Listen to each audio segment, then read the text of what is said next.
안녕하세요. 힐링무브 이주환 강사입니다. 전문적인 지식을 쉽게 전달해드리는 힐링무브입니다. 자, 오늘은 통증 유발점이 생기는 역학적인 원인에 대해서, 이유에 대해서 설명을 해드리겠습니다.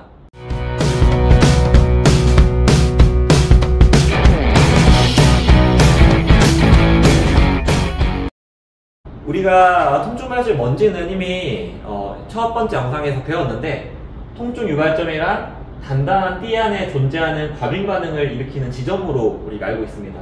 자, 승모근이라고 하는 근육을 확대해서 봤을 때 이 승모근 안에는 타우트 밴드라고 하는 딱딱한 띠가 있고요. 그 타우트 밴드 안에서도 가장 만졌을 때 아프고 예민한 지점, 그것이 통증 유발점이라고 알고 있죠. 자, 우리가 어떤 근육을 만져봤을 때 만져보다 보면은 뭔가가 몽우리가 만져지고 딱딱하고 다른 부분보다 더 아프게 하는 지점이 있잖아요. 그 지점을 통증 유발점이라고 부르게 됩니다. 가장 큰 특징이 뭐였죠? 각 근육마다 독특한 패턴의 연관통. 자, 연관통이 가장 큰 특징이었죠. 승모근이나 흉쇄유돌근 같은 경우는 특이하게도 얼굴에 통증을 일으키게 됩니다. 그리고 예를 들어서 요방형근 같은 경우는 뒤쪽 허리 쪽에 있는 근육이 있는데, 그런 근육은 허리 통증뿐만 아니라 엉덩이 통증도 일으키게 됩니다. 그리고 장요근 근육은 배에 있는데 허벅지 통증을 일으키게 됩니다. 그런 식으로 그 근육이 다른 부분으로 연관통을 나타나게 되는 게 통증 유발점의 가장 큰 특징이라고 할 수가 있어요. 자, 그렇다면 이 통증 유발점을 왜 생기는지 알아야 또 해결을 할 수가 있잖아요. 그래서 오늘 컨텐츠에서는 세 가지 원인에 대해서 설명을 드리려고 합니다. 자, 첫 번째 원인입니다. 첫 번째 원인은 과도한 활동과 부적절한 움직임이 첫 번째 원인일 수가 있습니다. 자, 여기서 말하는 것은 과도한 활동과 부적절한 움직임, 어떤 것이 과도하고 부적절할 수가 있을까요? 생각을 했을 때 우리는 움직입니다. 사람은 당연히 살아있는 것 자체가 움직이기 때문에 움직여야 하는데, 부적절하게 움직이는 것은 잘못됐습니다. 자, 앉는 자세, 걷는 자세, 서 있는 자세. 자, 저는 서 있습니다.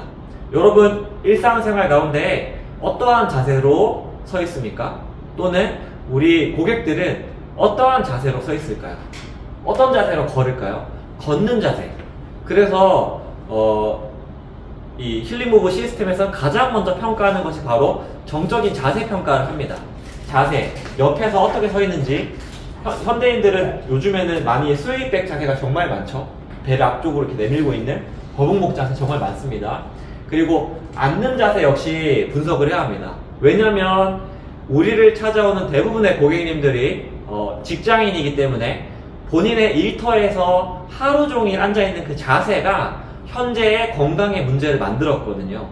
그래서 자세를 어떻게 취하고 있냐는 겁니다. 엉덩이는 바짝 붙이고 있지 않는지, 또는 모니터를 바라볼 때 목이 앞으로 떨어지지 않았는지, 등이 둥글게 굽진 않았는지, 발이 바닥에 제대로 놓진 않았는지, 이러한 구체적인 사안들을 하나씩 물어봐야 된다는 거죠. 그래서 개인적으로 저는 이 회원들을 대면해서 상담을 할 때 꼭 이런 사진을 찍습니다. 회원님한테. 자, 어떻게 일하는지 한번 저한테 보여주시겠어요? 평상시에 어떻게 일하시죠? 라고 묻고 그 사진을 남겨요. 그러면 그분이 원래 취했던 자세에 대해서 사진이 남겨지겠죠? 그것이 지금의 증상의 핵심적인 이유라고 사진을 통해서 회원한테 설명을 해줘야 돼요. 설명을 하면 회원님이 납득을 하게 되겠죠? 그랬을 때 변화가 일어나게 됩니다. 가장 쉬운 변화는 시각적인 정보를 줘야지 회원님들이 그걸 듣고 변화가 될 수 있기 때문에 꼭 알려줘야 돼요. 자, 그래서 얼마나 오랫동안 한 자세를 취하고 있는지와 같은 일상생활과 또 업무에서의 그러한 자세를 우리 전문가 선생님들이라면 꼭 관심을 가지고 회원한테 물어볼 필요가 있습니다. 자, 두 번째는 뭘까요? 자, 두 번째는 외부적인 손상입니다. 이러한 편타성 손상과 같은 외상. 자, 편타성 손상은 교통사고 났을 때 말하는 거예요. 차를 앞쪽에서 확 박았을 때 급정거를 하기 때문에 목이 이렇게 채찍질을 하듯이 한 바퀴 팍 움직입니다. 그 위플래시라고 하죠. 목이 앞뒤로 팍 움직일 때 목 주변에 있는 연골이나 뼈나 연부조직, 근육들이 손상을 당할 수 있겠죠. 그러한 편타성 손상, 그리고 수술했다든지 또는 과거에 어떻게 다쳤다든지, 예를 들면은 격투기 종목은 상당히 격렬하죠. 격투기나 뭐 씨름이나 레슬링이나 이러한 몸과 몸이 부딪힐 때 어깨가 다칠 수가 있고 팔꿈치가 다칠 수가 있고, 그러한 부상 자체가 통증 유발점의 원인이 당연히 될 수가 있습니다. 그래서 우리가 물어볼 때는 어떠한 부상의 경력이 없는지 꼭 물어보셔야 되고요. 또는 교통사고 당한 적이 있는지 물어보셔야 되고요. 그러한 과거의 병력이 현재의 통증 유발점의 두 번째 중요한 원인이 될 수가 있습니다. 자, 통증 유발점이 생기는 세 번째 원인, 바로 움직임의 저하입니다. 앞서서는 움직임이 잘못되고 과도하게 움직이면서 부상을 당할 수가 있어서 문제가 된다라고 했는데, 움직임을 잘못 과도하게 난용하는 것처럼 그만큼 중요한 것이 움직임이 떨어질 때도 통증 유발점이 생길 수가 있다는 겁니다. 예를 들어서 자, 기부스를 했습니다. 깁스를 하면은 고정을 하게 되는 거죠. 고정. 자, 여러분들 기부스 했을 때 그러한 경험이 있나요? 기부스를 하면 움직일 수가 없습니다. 움직일 수가 없으면 관절이 굳어요. 왜냐면 관절과 연부조직, 우리의 몸은 적응을 합니다. 사람은 적응을 해요.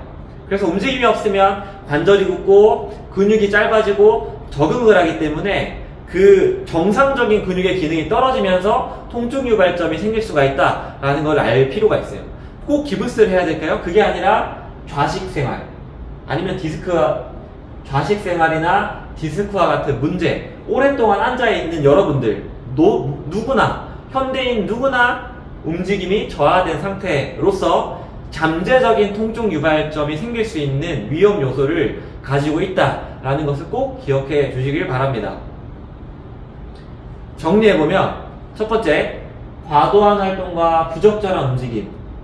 두 번째, 외부적인 손상. 세 번째, 움직임이 떨어지는 것들. 이것이 대표적으로 통증 유발점이 생기게 하는 생체 역학적인 원인이에요. 생체 역학, 즉 몸에 직접적으로 와닿는 원인입니다. 그래서 이것을 설명을 드렸고요. 또한 생체 역학적인 원인 이외에도 심리 사회적인 원인과 생화학적인 원인이 있는데, 이것은 추후에 또 영상을 제작해서 여러분들에게 설명해 드리도록 하겠습니다. 자, 오늘은 통증 유발점의 원인, 이유 세 가지에 대해서 설명해 드렸습니다. 오늘 영상도 시청해 주셔서 감사드리고 다음 영상에서 뵙도록 하겠습니다. 감사합니다.